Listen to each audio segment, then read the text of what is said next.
Hello दोस्तों, स्वागत है आपका हमारे नए वीडियो में। अब तक इस सीरीज में हम जो है ड्रॉ पैनल की कमांड्स को कवर कर चुके हैं।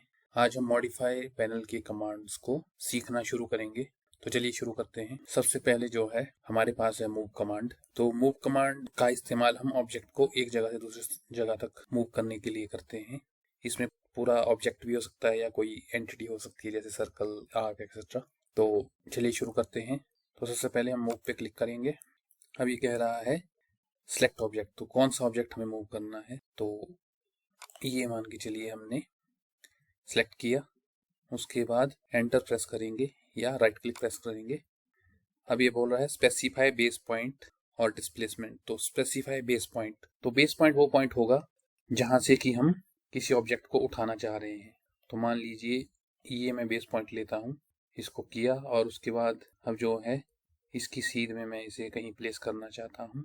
तो उस पॉइंट की हम वैल्यू डालेंगे और वहां पे इसको प्लेस कर सकते हैं। तो ये है मूव कमांड। इसको हम शॉर्टकट की से भी कर सकते हैं, एम एंटर, और इसके बाद जो है प्रोसीजर सेम रहेगा। दोबारा हम इसको, अब ये कह रहा है देखिए सिलेक्ट ऑब्जेक्ट, कर्सर के साथ भी लिखा हुआ रहा था। इसको उठाया एंड देन या राइट क्लिक करेंगे या एंटर प्रेस करेंगे, जो भी आपको कन्वीनियंट लगे। और उसके बाद हम दोबारा इसको उसी सीट में, जो ये ग्रीन कलर की लाइन आ रही है, जो कि हमने पिछले वीडियो में कहा था कि इसके कारण हमें जो कंस्ट्रक्शन लाइंस है उनकी आवश्यकता नहीं पड़ती। अब ये लगभग रिडंडेंट हो चुकी है। उसके बाद नेक्स्ट कमांड पे चलते हैं। नेक्स्ट कमांड है रोटेट। तो रोटेट पे क्लिक करते हैं। अभी कह रहा है सिलेक्ट ऑब्जेक्ट। तो ऑब्जेक्ट को हमने सिलेक्ट कर लिया। उसके बाद राइट क्लिक किया। अभी बोल रहा है स्पेसिफाई बेस पॉइंट। तो मान लीजिए हम इसको बेस पॉइंट मान के चलते हैं, इस सेंटर और आर्क के सेंटर को। तो यहाँ क्लिक किया। अब जो है अब ये कह रहा है स्पेसिफाई रोटेशन एंगल। तो मान लीजिए हम इसको 90 डिग्री करते हैं एंड देन एंटर। मान लीजिए हमें इसे जो है इस तरफ घुमाना है। मैंने आपको पहले भी कहा था कि एंगल जो है एंटी क्लॉकवाइज काउंट करता है ये। तो हम इसको लेके चलेंगे -90 डिग्री,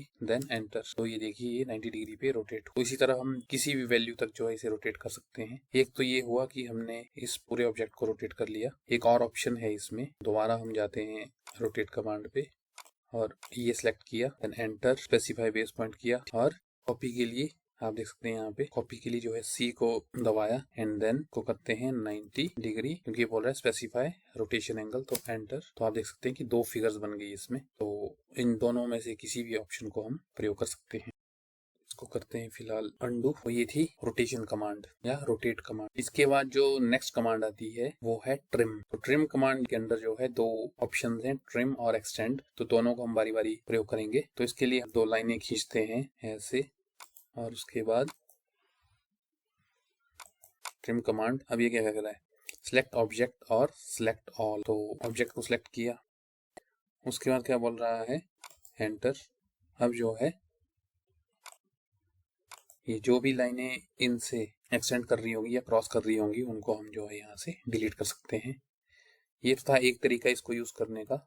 इसके अलावा हम जो है दोबारा अगर ट्रिम कमांड को इस्तेमाल करेंगे, तो मान लीजिए ये हमने ऑब्जेक्ट सेलेक्ट किया, इस पे हम राइट क्लिक करेंगे और उसके बाद ये, तो इस लाइन को, जो हमने लाइन पहले सेलेक्ट की वो रेफरेंस होगी, तो उसको जो भी लाइन कट कर रही होगी तो वो जो है ऑटोमेटिकली डिलीट हो जाएगी। तो एक ये तरीका है और एक पिछले वाला तरीका है जिसमें हम जो है दोनों को, इस पूरे ऑब्जेक्ट को सिलेक्ट करके जो जो लाइनें हमें डिलीट करनी होगी हम उन्हें कर सकते हैं।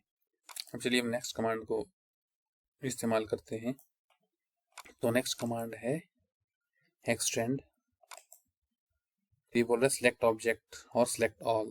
तो सेम जो है ट्रिम की तरह ही काम करता है ये। उसमें जो है लाइनों को क्रॉस जहाँ हो रही होती है वहां से डिलीट करता है। यहाँ पे जो गैप होता है, जैसे यहाँ से यहाँ के बीच में गैप है, तो इसको जो है ये एक्सटेंड करेगा। तो मान लीजिए हमने जो है यहाँ तक सेलेक्ट करना है, देन एंटर और उसके बाद इसको क्लिक करेंगे तो आप देख सकते हैं ये उस लाइन तक एक्सटेंड कर गई। तो ये है एक्सटेंड कमांड।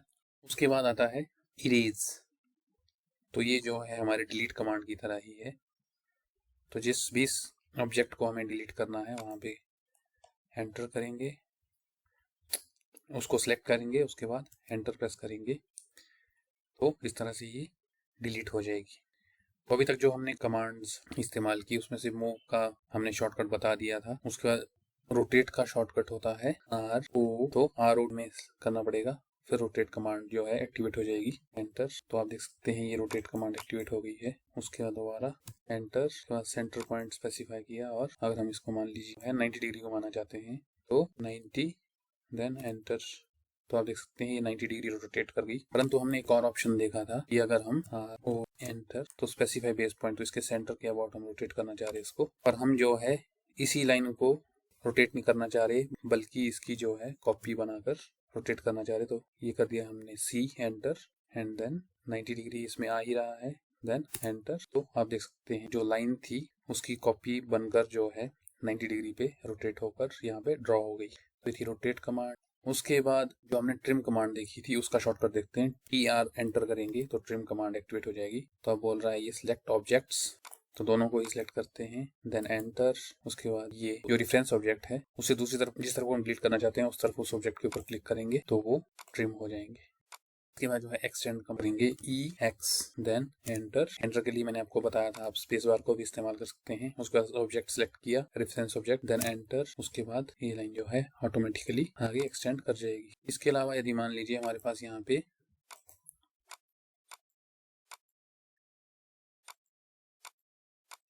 तो मान लीजिए हमारे पास 2-3 लाइनें हैं, तो हमें जो है इस लाइन को एक्सटेंड करना है यहाँ तक। तो हम क्या करेंगे EX एंटर, उसका रेफरेंस ऑब्जेक्ट को सिलेक्ट किया ऐसे, देन एंटर। उसके बाद ये दोबारा क्लिक करेंगे तो ये आगे तक जाएगी। तो इस तरह से हम जो है एक्सटेंड कमांड को इस्तेमाल कर सकते हैं।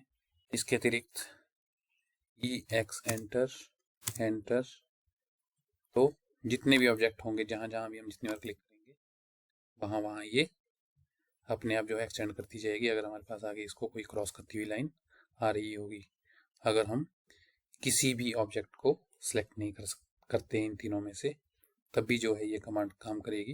तो ये थी एक्सटेंड कमांड। उसके बाद इरेज कमांड पे जाते हैं। E तो सबसे ऊपर ही आ रही, तो एंटर, इरेज। तो मान लीजिए मुझे ये ऑब्जेक्ट डिलीट करना है, देन एंटर। तो ये हमारे डिलीट की तरह ही है। आई थिंक ये डिलीट प्रेस करने पे भी जो है एक्टिवेट होती है। तो आप सीधे जो है ऑब्जेक्ट को सिलेक्ट करके कीबोर्ड पे मौजूद डिलीट की का इस्तेमाल करके भी ऑब्जेक्ट्स को डिलीट कर सकते हैं। तो आज के लिए ये 4 कमांड काफ़ी हैं। उम्मीद है आपको ये वीडियो पसंद आया होगा। सब्सक्राइब कीजिए हमारे चैनल को यदि आप इस तरह की वीडियोस देखना चाहते हैं। लाइक और शेयर कीजिए अपने दोस्तों के साथ जो ऑटोकैड सीखना चाहते हैं। Finally, thanks for watching.